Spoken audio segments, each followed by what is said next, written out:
Hello once again from the Prim Reaper. Last time, covering the first half of this list of feminist demands, my intro video was a satire of a satire. That's good for a few laughs, but there's not much room for serious commentary in that.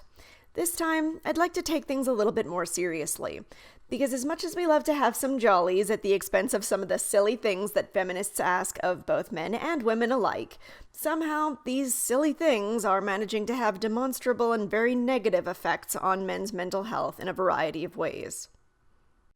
Eventually, I would like to do a continuation of this discussion focusing exclusively on the counseling and psychotherapy side of things, so I'll keep that discussion to a minimum in this particular intro. What I'd like to begin with here is a brief discussion of ideology.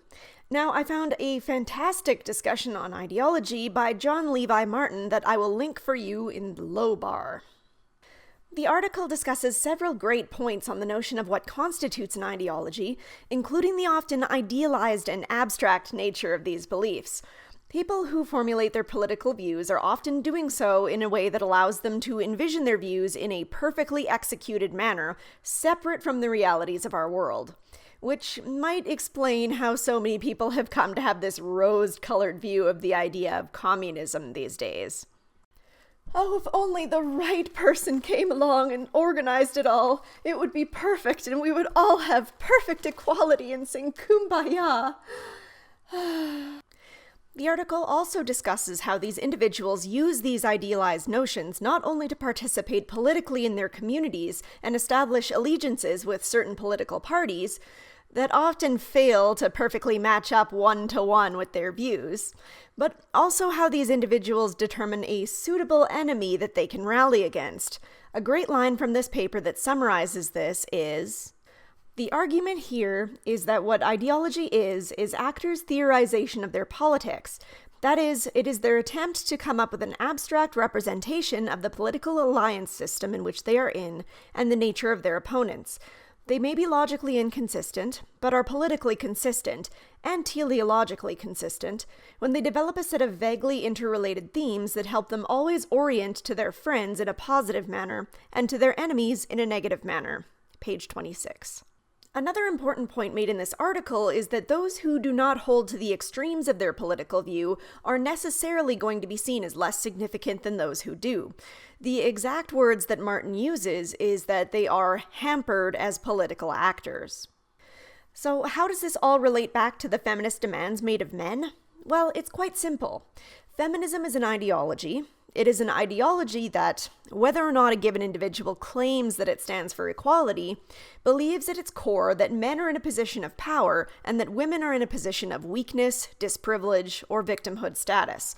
The ideology itself holds this idealized and detached view that if only the patriarchy could be brought down, women would have perfect and exact equality with men, and feminism is the one true path on the way to achieving this.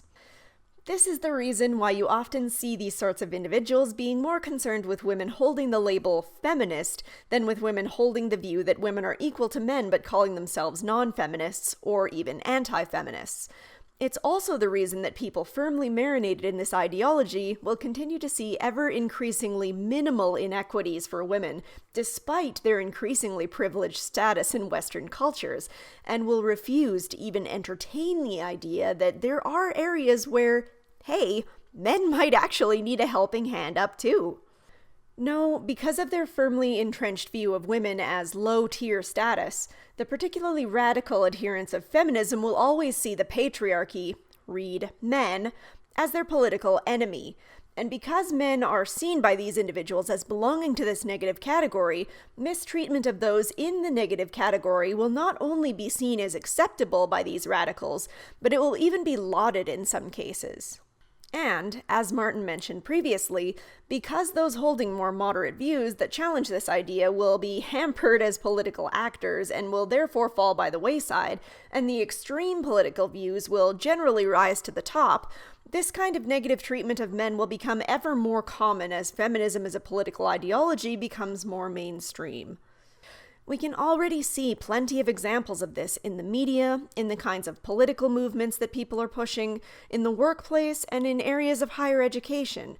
Men are being blamed for everything they do, down to the way that they sit on public transportation. And as you can expect, being society's punching bag rarely comes with positive outcomes for mental health. So what can we do about this situation? Well, I think one of the most important things that we can do is to challenge these potshots being made at men as a group and stop accommodating the every demands of feminists. Men have to stand up and stop apologizing to these bullies and tell them that they don't have to take this, that they deserve respect and empathy and equality every bit as much as women do, and this means being honest about the areas where men and women have things better or worse than one another. And part of doing all this is becoming very familiar with what demands feminist ideology is making of men today. You know, demands like, stop mansplaining every time you deign to speak to a woman, or demands that you cater to her every whim and God help you if you have an opinion about it, and plenty of others that we'll be discussing today. If you learn to recognize these things, then you can learn the best ways to stand up against them. If you stand up against them, then other people might also feel more comfortable standing up against them. And if more people stand up against them, then extremist views will be less likely to become widely accepted by the general public, and we might finally start seeing some real progress being made towards addressing men's concerns. Let's keep working on that goal together on tonight's episode of Men's Mental Health.